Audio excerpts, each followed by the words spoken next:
Anvisa aprova a importação das vacinas Covaxin e Sputnik V contra a Covid-19, mas com restrições. Presidente da CBF, Rogério Caboclo, é denunciado por assédio sexual e moral por uma funcionária da Confederação. Reino Unido aprova o uso da vacina Pfizer em jovens de 12 a 15 anos. No cinema, tem trailer novo do drama The God Comedy. E o cantor John Mayer divulga a primeira música inédita depois de 2 anos. Tudo isso e muito mais você vê agora no Leitura Dinâmica.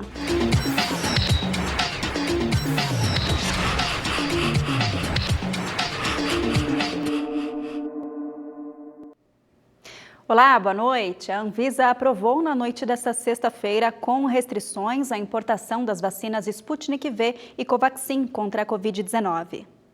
Foram mais de 7 horas de debates até a diretoria colegiada da Agência Nacional de Vigilância Sanitária autorizar por 4 votos a 1 a importação excepcional e temporária de quantidades determinadas e o uso em condições controladas das vacinas Covaxin e Sputnik V.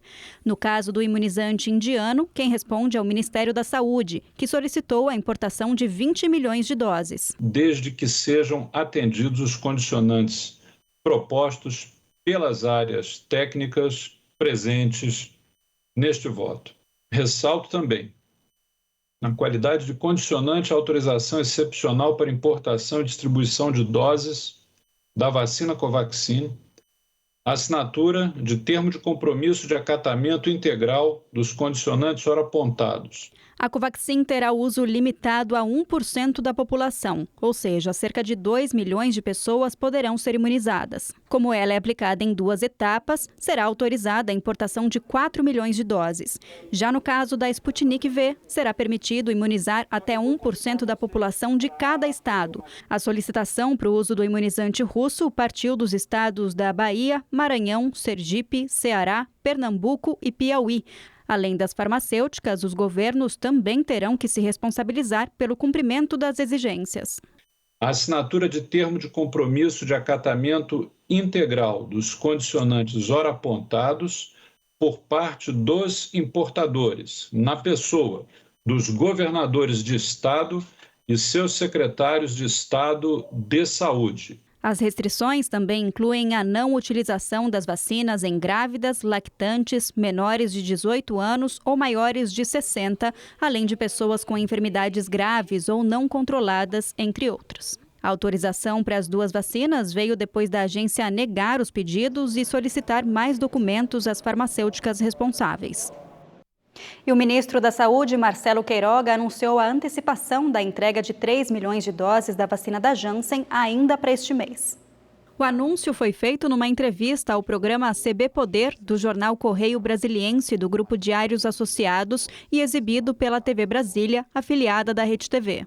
Hoje mesmo, nós fechamos com a Janssen para trazer mais 3 milhões de doses que serão aplicadas agora no mês de junho. Então, nós não paramos de trabalhar. Mais de 100 milhões de doses distribuídas, o que coloca o nosso país em uma posição de vanguarda, porque estamos entre os 5 países que mais distribuem doses de vacina com a sua população. Eu posso aqui dizer que até o final do ano, nós vacinaremos toda a população brasileira acima de 18 anos.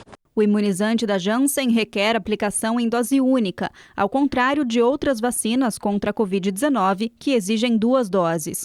O Brasil tem contrato para entrega de 38 milhões de doses da farmacêutica. O estado de São Paulo promove neste sábado o dia D de vacinação contra a Covid-19. O objetivo é tentar complementar a imunização de cerca de 400 mil pessoas que ainda não apareceram para tomar a segunda dose. Segundo o prefeito de São Paulo, Ricardo Nunes, equipes de saúde da capital estão indo até a casa dessas pessoas que não complementaram a imunização para alertá-las. Especialistas afirmam que é fundamental tomar as 2 doses das vacinas para garantir a eficácia. A partir de segunda, a capital também passa a vacinar todas as pessoas acima de 18 anos com comorbidades. Também em São Paulo, o governo anunciou que mulheres grávidas e puérperas acima de 18 anos e sem comorbidades serão vacinadas a partir do dia 10 de junho. Na capital, em Campinas e São Bernardo do Campo, a imunização para esse público começa antes, na segunda-feira, dia 7. A expectativa é atender 400 mil mulheres. As grávidas vão receber doses da Coronavac ou Pfizer. Já as puérperas também podem ser imunizadas com a AstraZeneca. Lembrando que é preciso levar uma indicação médica. Em Porto Alegre, a sexta-feira foi de vacinação para grupos prioritários e mulheres com 59 anos sem comorbidades. A partir deste sábado, vai ser a vez de homens com 59 anos que não pertencem aos grupos prioritários. E também terá repescagem para quem perdeu a data da imunização.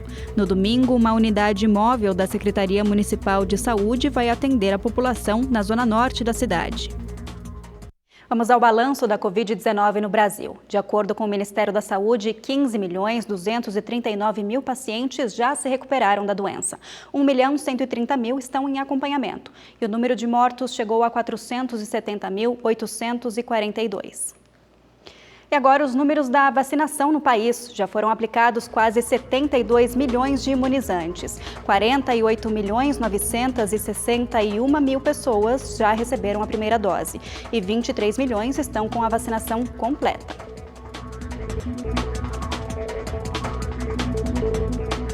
O governo de Minas Gerais decidiu endurecer as medidas restritivas em vários municípios para conter o avanço do coronavírus.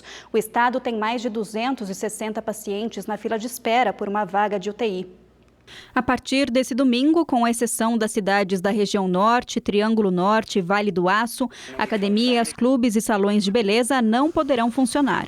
A alimentação em bares e restaurantes só será permitida até às 7 da noite. Depois disso, só serão liberadas as entregas por delivery. Eventos culturais também ficarão proibidos. Autoridades fecharam 2 festas clandestinas na cidade de São Paulo na madrugada dessa sexta. Cerca de 190 pessoas participavam dos eventos. Elas não usavam máscaras e não respeitavam o distanciamento social. Os locais foram fechados pela fiscalização e os organizadores autuados por infração de medida sanitária preventiva. 34 pessoas foram presas, 29 já eram procuradas pela Justiça.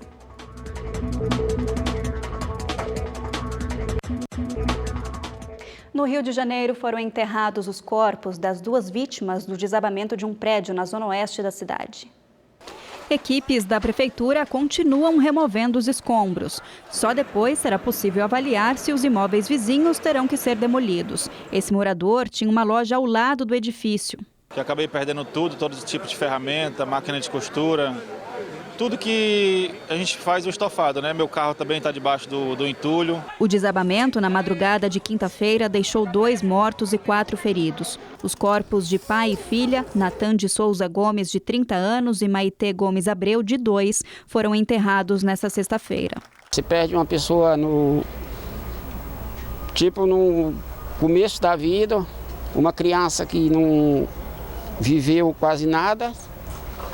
Então é triste da maneira como foi. A mãe de Maitê, Kiara Abreu, de 26 anos, segue internada em estado grave. As outras vítimas já tiveram alta.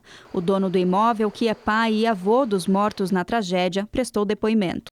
Genivan Gomes Macedo contou que comprou o terreno na década de 90 e que fez a construção aos poucos, conforme conseguia pagar. Ele disse ainda que contratou outras pessoas para realizar a obra, mas nunca fez uma planta com profissionais especializados. Genivan afirmou também que há 15 dias a filha dele, Nataniela, contou que o vidro de uma janela do 3º andar estourou, mas ele achou que alguém tinha jogado uma pedra. Ao ser questionado, ele contou que o imóvel não tinha escritura, era de posse e que sempre foi ocupado apenas por familiares, inclusive a lan house que Natan administrava no térreo. A Polícia do Rio criou uma força-tarefa para investigar o desabamento. A área é dominada por milicianos e tem várias construções irregulares. O prefeito do Rio de Janeiro, Eduardo Paes, voltou a dizer que vai reforçar a fiscalização para evitar novas tragédias. O novo comandante da Polícia Militar de Pernambuco tomou posse nesta sexta-feira. A troca veio depois de uma operação policial durante um protesto contra o governo que acabou com violência. O coronel José Roberto Santana assume o posto no lugar do também coronel Vanildo Maranhão, que entregou o cargo depois da repercussão da atuação violenta da Polícia Militar durante uma manifestação contra o governo federal no último sábado. O novo comandante não deu entrevistas. O governador Paulo Câmara, do PSB, acompanhou a transmissão do cargo e falou sobre a troca. Ele tem a missão de aperfeiçoar cada vez mais uma política pública como o Pacto pela Vida, que exige de cada um de nós a compreensão do momento que vivemos, da necessidade de uma polícia cada vez mais cidadã, humanizada, que busque combater com rigor a criminalidade, mas que também tenha a compreensão do momento difícil que nós estamos vivendo. A Corregedoria de Defesa Social do Estado investiga a ação de um major, um capitão, um tenente, 2 sargentos e 3 soldados. Durante a manifestação, o arrumador Jonas Correia de França, de 29 anos, e o adesivador Daniel Campelo, de 51, foram atingidos nos olhos por balas de borracha e perderam a visão. Eles não participavam do protesto. Os ex-secretários de Saúde do Distrito Federal, Rafael Barbosa e Elias Miziara, foram alvos de uma operação da Polícia Federal que apura fraudes em contratos de lavanderia entre 2013 e 2016. A operação recebeu o nome de Dinheiro Sujo. Investigações apontaram superfaturamento em contratos de emergência e prestação de serviços insatisfatórias com entrega de lençóis sujos. 22 mandados de busca e apreensão foram cumpridos em 4 estados: São Paulo, Maranhão, Paraná e Santa Catarina. A defesa do ex-secretário Rafael Barbosa disse que ainda não teve acesso aos autos e que vai se pronunciar no momento oportuno. A Justiça do Rio de Janeiro condenou o ex-governador Luiz Fernando Pezão a 98 anos de prisão pelos crimes de corrupção passiva, ativa, organização criminosa e lavagem de dinheiro. É a primeira condenação do político na Lava Jato do Rio de Janeiro. Segundo o juiz Marcelo Bretas, Pezão começou a receber vantagens indevidas desde que foi secretário estadual de Obras do Estado. O recebimento passou pelo período em que foi vice-governador de Sérgio Cabral e seguiu até ele assumir o cargo de governador. O político teria recebido mensalidades de Sérgio Cabral no valor de R$150 mil. Luiz Fernando Pezão diz que não há nenhuma prova material contra ele e que já acionou sua defesa, que vai recorrer da decisão. 83 brasileiros que foram deportados dos Estados Unidos desembarcaram no aeroporto de Confins, na Grande Belo Horizonte. O avião, fretado pelo governo dos Estados Unidos, chegou no meio da tarde dessa sexta. Um dos passageiros foi preso pela Polícia Federal assim que desceu da aeronave. De acordo com a PF, havia um mandado de prisão em aberto contra ele, mas o crime não foi especificado. Todos os deportados chegaram só com a roupa do corpo, documentos e o que sobrou de dinheiro que levaram. Esse é o segundo voo com brasileiros deportados só nesse ano. Com os abrigos lotados, o governo americano tenta acelerar o retorno dos imigrantes ilegais aos países de origem. Nos últimos 4 anos, mais de 1.200 brasileiros já foram devolvidos ao país. A Agência Sanitária do Reino Unido aprovou o uso da vacina Pfizer em crianças e adolescentes de 12 a 15 anos, depois de testar 2.300 pacientes que não tiveram reação. O imunizante é o primeiro a ser testado e aprovado para crianças. O órgão agora aconselha a inclusão do grupo na campanha nacional de vacinação. A farmacêutica informou também que já começou a testar o imunizante em crianças ainda mais jovens, entre 5 e 11 anos. A França decidiu aliviar as restrições de entrada de turistas no país. A partir de 9 de junho, será permitido o trânsito de cidadãos da União Europeia que já tenham sido completamente vacinados contra a Covid-19. Segundo o governo francês, serão aceitos passageiros que receberam doses dos 4 imunizantes já autorizados no bloco europeu, da AstraZeneca, Janssen, Moderna e Pfizer. Outros 16 países, incluindo o Brasil, seguem na lista vermelha. A TV estatal de Belarus transmitiu uma entrevista com o jornalista que foi detido durante um voo comercial que foi desviado no mês passado. O jornalista bielorrusso Roman Protasevich foi entrevistado por 1h30 num programa de TV. Ele confessou ter convocado protestos contra o governo no ano passado e ainda elogiou o líder de Belarus, Alexandre Lukashenko, considerado o último ditador da Europa. Familiares do jornalista e governos europeus afirmam que a entrevista foi feita sob coação e que Roman foi torturado. No fim da entrevista, o jornalista chora e coloca a mão no rosto. É possível ver ferimentos na mão dele que podem ter sido provocados por algemas. Roman está preso desde 23 de maio, quando as autoridades de Belarus desviaram um avião que ia da Grécia à Lituânia. O jornalista fundou um dos principais canais de informação de Belarus, que se transformou na fonte mais popular de notícias contra o regime autoritário do país durante os atos violentos que marcaram a tumultuada reeleição de Lukashenko no ano passado. A ditadura baniu o canal e incluiu Roman numa lista de terroristas. Desde então, ele estava exilado na Lituânia. A vigília em Hong Kong, em homenagem aos mortos no massacre na Praça da Paz Celestial, em Pequim, terminou em confusão, com prisões e tumulto. Em Macau, o ato também foi proibido. De lá, o correspondente Marcelo Espíndola tem os detalhes. Muito corre-corre, tumulto, confusão. A polícia de Hong Kong avançou em direção à multidão que se aproximava do Victoria Park com flores e velas na tentativa de realizar a vigília em homenagem às vítimas do massacre de Tiananmen. Pela primeira vez em 32 anos, os 6 campos do Victoria Park ficaram vazios. O local foi interditado pela polícia depois que a vigília foi proibida por ser considerado uma infração à Lei de Segurança Nacional imposta por Pequim à região semi-autônoma.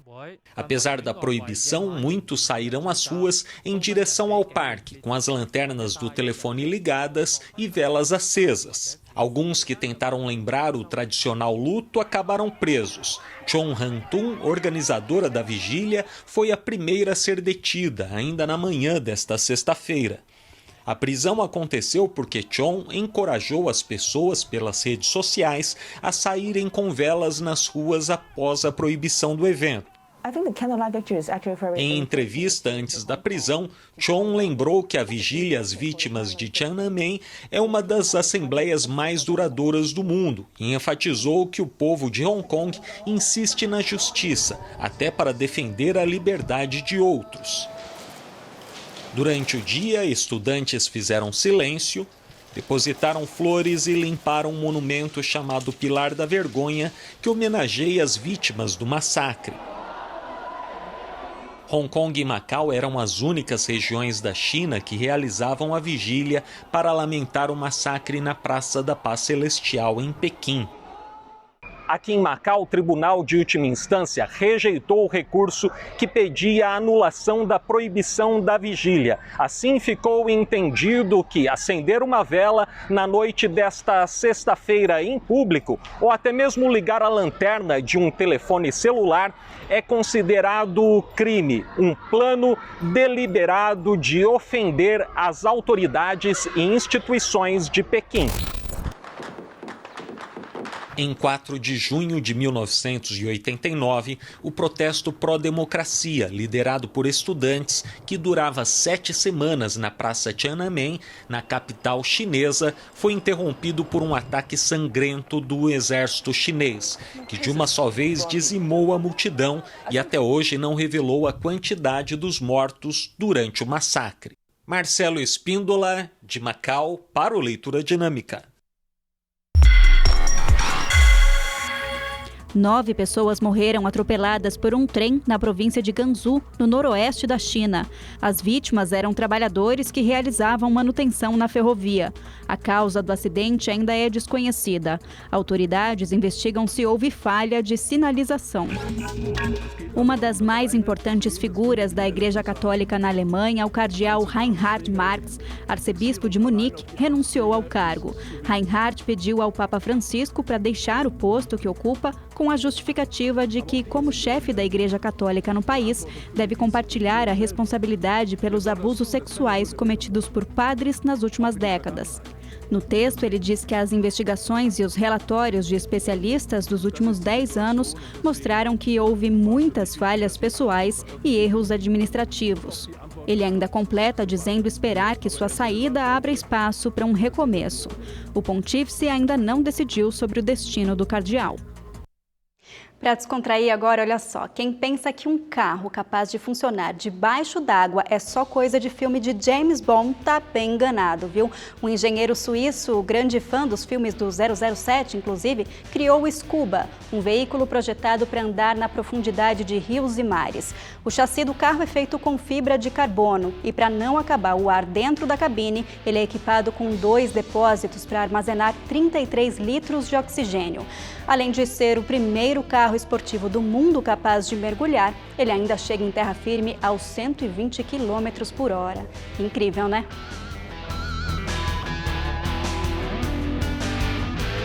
One of our own, Serena Vasquez, is getting a heart. The donor is an 18-year-old boy from Buffalo. The incision time is 9 a.m. Foi divulgado o trailer do drama The God Committee.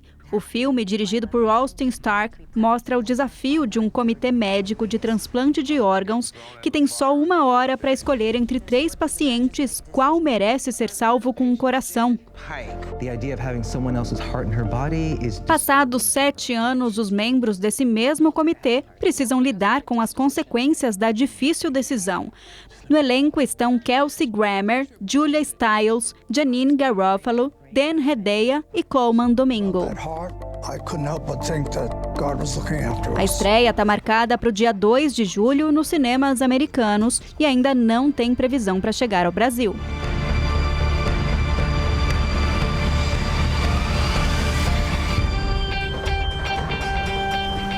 E tem trailer de animação também. É do curta-metragem Us Again.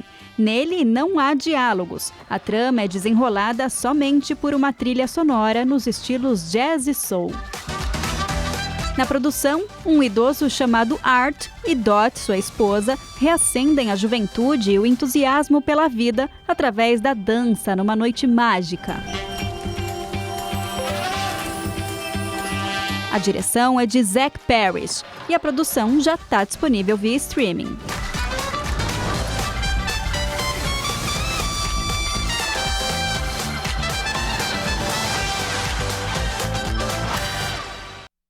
Bem bonitinho esse aí. E agora a gente fala de música. O Sepultura anunciou o Sepu-Quarta, novo álbum ao vivo da banda com lançamento mundial previsto para o dia 13 de agosto em todas as plataformas musicais. O disco foi produzido no ano passado, logo no começo da pandemia. O grupo aproveitou o momento de isolamento para trabalhar no novo projeto e reuniu outros grandes artistas internacionais num podcast semanal para tocar músicas e trocar ideias. Entre eles, Devin Townsend, que participou de uma performance de Mask divulgada nessa sexta e que a gente ouve agora aí.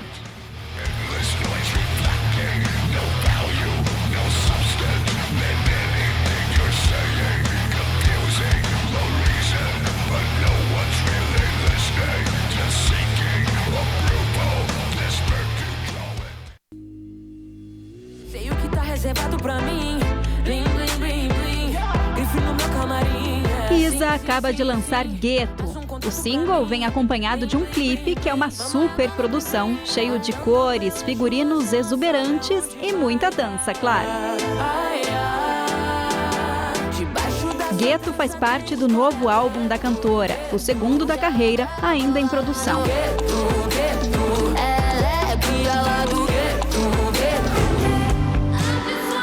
Os fãs de Wolf Alice já podem curtir o terceiro álbum de estúdio da banda, o Blue Weekend, lançado nessa sexta.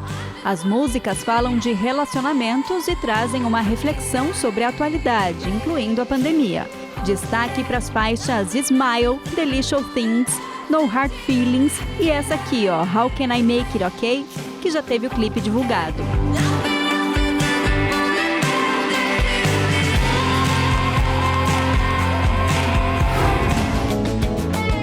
John Mayer divulgou uma amostra do novo álbum chamado Sub Rock.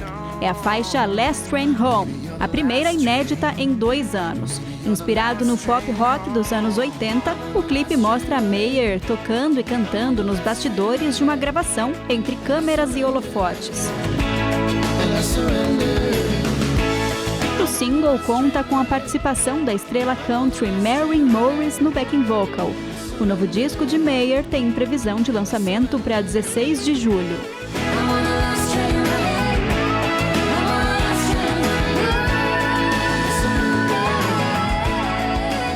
Pelas eliminatórias para a Copa do Mundo, a seleção enfrentou o Equador e venceu por 2-0. Mas a partida ficou em segundo plano. O que ganhou as manchetes hoje foi a crise dentro da Confederação Brasileira de Futebol. O presidente da entidade, Rogério Caboclo, foi acusado de assédio moral e sexual por uma ex-funcionária. A autora da denúncia disse ter provas de todos os fatos apresentados. O documento enviado à Comissão de Ética da CBF afirma que o presidente estava sob efeito de álcool durante os supostos abusos.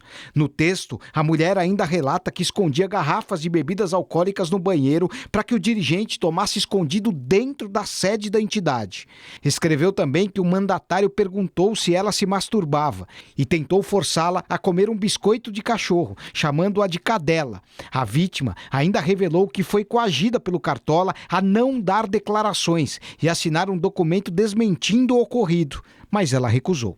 Caso seja condenado, as punições podem variar, desde multa de R$500 mil, mais prestação de trabalho comunitário, até demissão por justa causa, suspensão de 10 anos e o banimento do futebol. Caboclo, através dos seus advogados, avisou que provará a inocência. A CBF trata o caso com urgência. Hernan Crespo, técnico do São Paulo, não comanda a equipe contra o Atlético Goianiense pela segunda rodada do Brasileirão nesse sábado. O motivo você vê agora. O comandante São Paulino apresentou sintomas de gripe na última quinta-feira e foi afastado. Crespo testou negativo para a Covid-19, mas por precaução, o clube preferiu que o argentino não viajasse. O auxiliar dele, Juan Branda, fica no banco de reservas.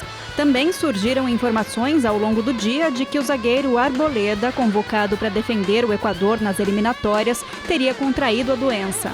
Mas Júlio Casares, presidente do São Paulo, fez uma publicação desmentindo a notícia. Recentemente, Arboleda foi multado pelo tricolor paulista por ter participado de uma festa clandestina. Já o goleiro Thiago Volpi tem recebido sondagens do Monterrey, equipe do México. Ele já atuou no futebol mexicano pelo Querétaro entre 2015 e 2019. Ainda não houve uma proposta oficial ao São Paulo pelo camisa número 1. Aos 30 anos, Volpi tem vínculo com a equipe do Morumbi até dezembro de 2023. E tem Festival de Prêmios Inverno da Sorte no Rede TV Plus, hein? Olha aí como participar e ganhar. Os sorteios são diários e você pode levar notebooks, smart TVs e smartphones. Todos os domingos no Encrenca sai também um Renault Kwid zerinho e ao final da promoção uma Mercedes C180 Avantgarde. Pode ir para sua garagem. Tudo o que você precisa fazer é continuar assinando Rede TV Plus ou fazer sua assinatura agora mesmo, apontando a câmera do seu celular para o QR Code aqui na tela ou acessando redetvplus.com.br. Você paga menos de 75 centavos por dia e pode usar o Pix, cartão de crédito ou cartão virtual de débito da Caixa. É o inverno da sorte aqui na Rede TV. Leitura de volta agora com o clipe de Dua Lipa. A cantora investiu no estilo country para gravar Love Again. De cowgirl, ela aparece num touro mecânico e abusa na coreografia. A faixa faz parte do álbum Future Nostalgia. Lançado no ano passado, fez um baita sucesso e rendeu 6 Grammys. Então, fica aí com Dua Lipa. Uma ótima noite para você e um excelente fim de semana. Tchau, tchau. Met somebody like you.